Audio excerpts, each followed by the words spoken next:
హనుమకొండ జిల్లా అదనపు collector incharge విద్యాశాఖ అధికారి వెంకటరెడ్డి ఏసీబీ వలలో చిక్కారు. కలెక్టరేట్లోని తన కార్యాలయంలోని 60,000 రూపాయలను లంచం తీసుకుంటూ ఉండగా ఏసీబీ అధికారులు ఆయన్ను రెడ్ హ్యాండెడ్గా పట్టుకున్నారు. విద్యాశాఖకు సంబంధించిన వ్యవహారంలో ఈ లంచం తీసుకున్నట్లు అధికారులు తెలిపారు.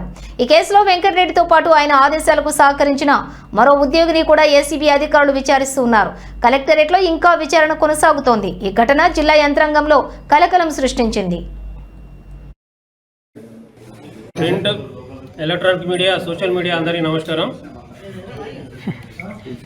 హన్మకొండ పట్టణం కొత్తూరు జిల్లాకు చెందిన ఒక ప్రైవేట్ స్కూల్ కరస్పాండెంట్ గత నెలలో తన స్కూల్ రెన్యువల్ కొరకు హన్మకొండ డిఈఓ ఆఫీసులో ఆన్లైన్లో అప్లికేషన్ పెట్టుకోవడం జరిగింది.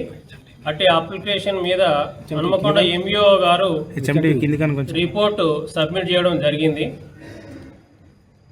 రిపోర్ట్ చేసిన తర్వాత కూడా పర్మిషన్ రాకపోయేసరికి ఆ సంబంధిత కరస్పాండెంట్ డిఈఓ హన్మకొండ ఆఫీస్కు వెళ్ళి కన్సర్న్ సెక్షన్ క్లర్కులైనటువంటి గౌస్ తర్వాత మనోజ్లను కలిసి విచారించగా ఇట్టి ఫైల్ను క్లియర్ చేయాలంటే ఇన్ఛార్జి డిఈఓ గారు వెంకటరెడ్డి అడిషనల్ కలెక్టర్ గారు 1,00,000 రూపాయలు లంచం అడుగుతున్నాడు.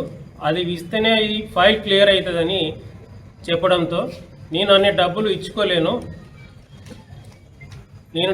నేను ఇన్ఛార్జ్ డిఈఓ కలెక్టర్ గారి దగ్గరికి అడిషనల్ కలెక్టర్ గారి దగ్గరికి